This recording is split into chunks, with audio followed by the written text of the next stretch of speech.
Yeah. Welcome back to Pete Speed Lab 164. Today we're going to go over the three main mechanisms that we're going to use here for our tests. In previous video I talked about doing everything from sort of a drag strip setup. We're going to check lap time to speed, to maybe a combination of the two, to distance. Okay, so I'm going to talk about the three products here where they're going to use. And again, I'm not being sponsored by anybody. These are just the products that we're going to use for testing. This first one, as you can see right up here, up front, boom, boom, boom, is PlayRobotics. Okay, this piece right here clips on to what's called, this is the Hot Wheels Super 6 Raceway, I think is what it's called. You need to buy this separately, okay? This is from its own company. And they have different versions for if you're going to race 2 or you want to race these 6 and that kind of thing. So this basically snaps on to the end. Okay, there's a mechanism just below, right out of frame, with a wire that goes all the way down to the end. So this particular device is going to track the actual lap time and can also track, I guess, placement. Okay, so what I'm going to do is I'm going to pan a little bit. You'll see a little bit of the lab here to the left of the video. I'm going to see if I can kind of zoom in so you can get a full idea for that gate down there. That is the finish, what it will go through, the cars will go through for their time, their lap time. And again, this is what I'm going to call a short version or a short ramp speedway. But we're going to do a couple of different things, which I will explain here in a minute. So this again is PlayRobotics.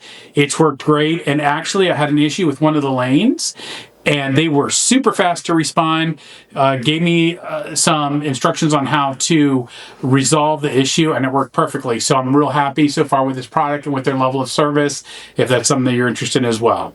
Okay, so on to the next item.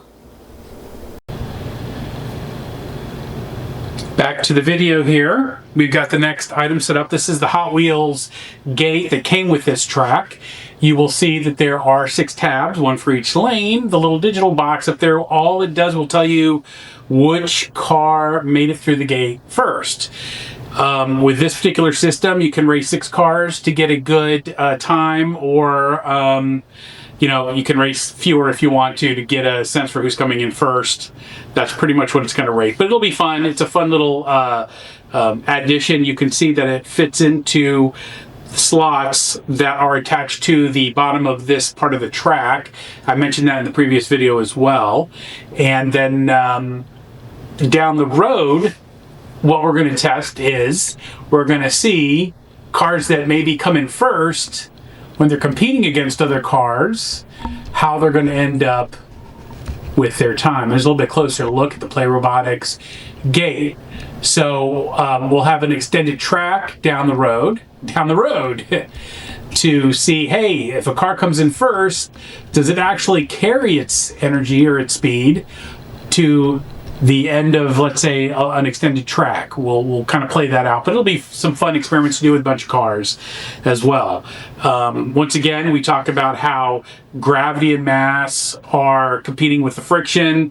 We let the ramp decide. This is all true. You can sort of see this basic setup, and the results from this, I think, will be, over time, will be very telling, because we'll eventually have a lot of vehicles in the database. We'll be able to kind of compare, contrast, do some other fun projects, races, maybe some other tests that I haven't thought of yet.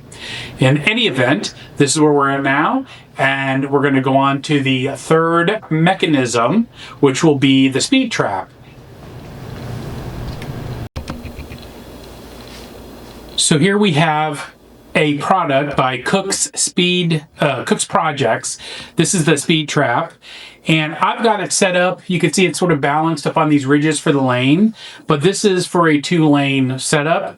There's going to be another track that I'm in the process of building. I mentioned it in a previous video, the scale 1/4 mile track, the 1/64 scale, okay? that we'll eventually do, and that's where this piece of equipment is going to go once that track is built and ready, after we do car measurements and that sort of thing. So we'll be using this for, again, a scale quarter-mile drag type track, and we'll go over the geometry of that track in a later video. But this is another piece. So again, you'll see the digital display, which I don't have turned on right now, but this is more for, so you can kind of see what's going on and get a little bit of a closer look.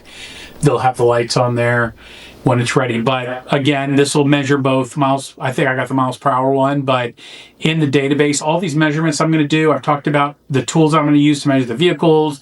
I talked about room temp. I've talked about track geometry, length, and that kind of thing. All the tracking and all the metrics, I'm going to use both, again, imperial units and metrics. So we can, you're going to have Fahrenheit, Celsius as well. We're going to have inches on feet versus, centimeters, meters, yards to meters, that kind of thing if we need to.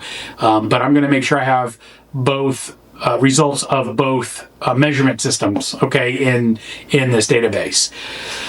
That's going to wrap it up for now at Peak Speed Lab 164, where, again, gravity and mass meet friction, and the ramp decides who wins. Hope you'll join me for future videos. Yes, this video too, but future videos as we continue to build this community, build this effort, build this lab, and I look forward to interacting with you all in the future. But in the meantime, keep racing and enjoying this amazing scale diecast community. Cheers.